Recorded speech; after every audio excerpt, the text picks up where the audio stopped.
Bom dia, alunos. Eu vou explicar para vocês hoje sobre o arcadismo no Brasil. Então, o arcadismo é uma escola que ele rompe com os excessos do barroco, que nós já estudamos, e ele retoma os modelos clássicos, acentuando principalmente a simplicidade e o equilíbrio. Então, essa imagem bucólica que vocês estão vendo da natureza é uma característica bem presente no arcadismo.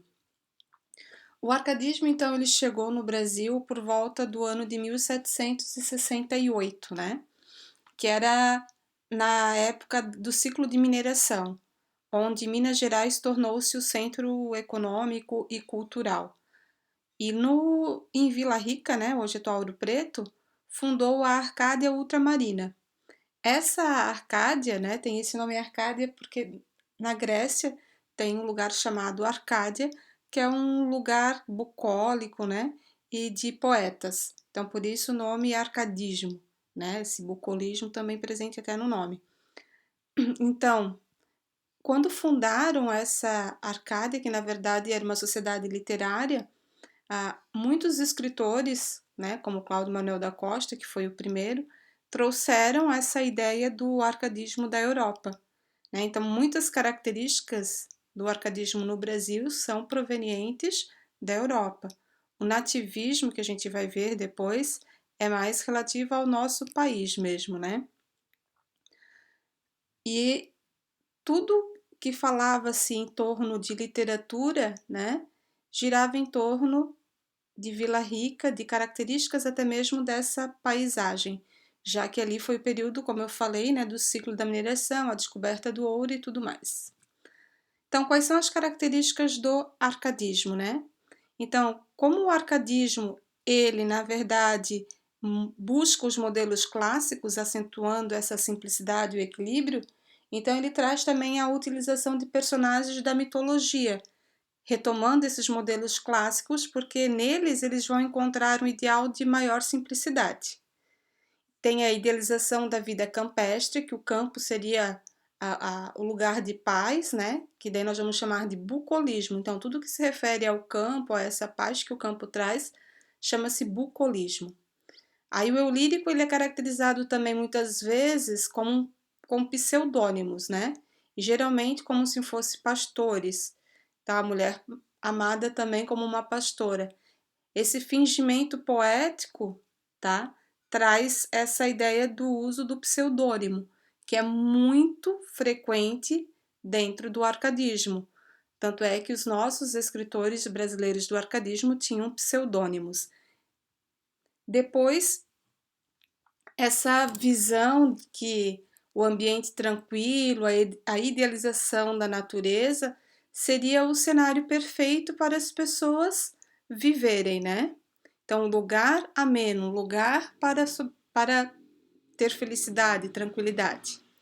Depois tem aquela ideia do fugere urbem, né? Que é fugir da cidade em latim, que é a visão que a cidade, a grande cidade, os grandes centros são locais de sofrimento e de corrupção. Também tem a ideia, né, que as pessoas têm que valorizar esse equilíbrio como se fosse pautar na razão, o equilíbrio entre a razão e essa emoção, né? Desprezando as extremidades, desprezando essa vida que muitas vezes nós temos de ou muito sentimento, né? Deixando de lado a razão. Ele despreza os prazeres de luxo e da riqueza. Por que ele vai desprezar? Porque ele vai valorizar o campo, a vida simples, sem luxo, né? Fazendo isso, cortando o inútil, a futilidade. E uma das principais, não digo principais, mas uma característica muito presente no arcadismo é o carpe diem, né? Que seria, traduzindo do latim, né, colha o dia, viva o momento, aproveitar ao máximo os momentos, né? Porque daí tem aquela ideia também da brevidade da vida no arcadismo. Então você tem que viver o momento porque a vida é breve, a vida é passageira, né? Depois nós temos os principais escritores. Então, o principal escritor é o Cláudio Manuel da Costa, Clauseste, né, o pseudônimo dele. Ele, por ser o primeiro escritor, o primeiro representante, ele demonstra a transição entre o barroco e o arcadismo. Então, essa transição vai também ser demonstrada na obra dele.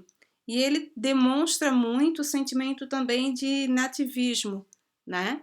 E ele vai escrever a obra, né, que são poemas épicos também, descrevendo Vila Rica, falando sobre a descoberta de ouro. Então ele é o principal, não, ele é o primeiro escritor do arcadismo.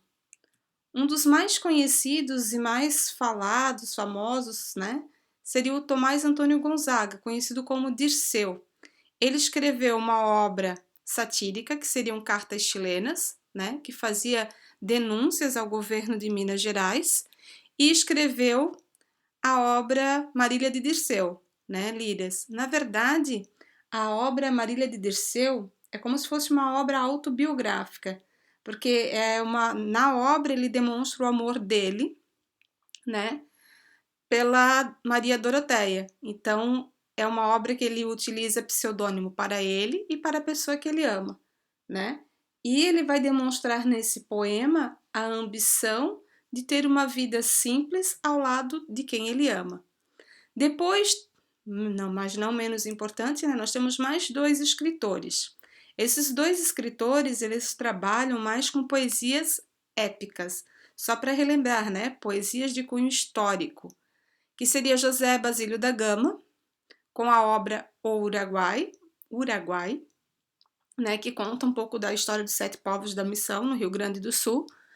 E ele trabalha com essa ideia da história dentro da obra poética, né? Então, uma obra épica. E os Frei José de Santa Rita Durão, que vai trabalhar com a obra épica Caramuru. Provavelmente a obra Caramuru vocês já possuem algum conhecimento dela, porque ela foi adaptada para a televisão. Então, resumindo, o arcadismo ele vai trabalhar mais essa visão da vida simples, da tranquilidade, de viver o momento, de colher esse momento, de dar valor às coisas simples da vida, certo? Então, de forma bem simples, esse foi o movimento do arcadismo no Brasil.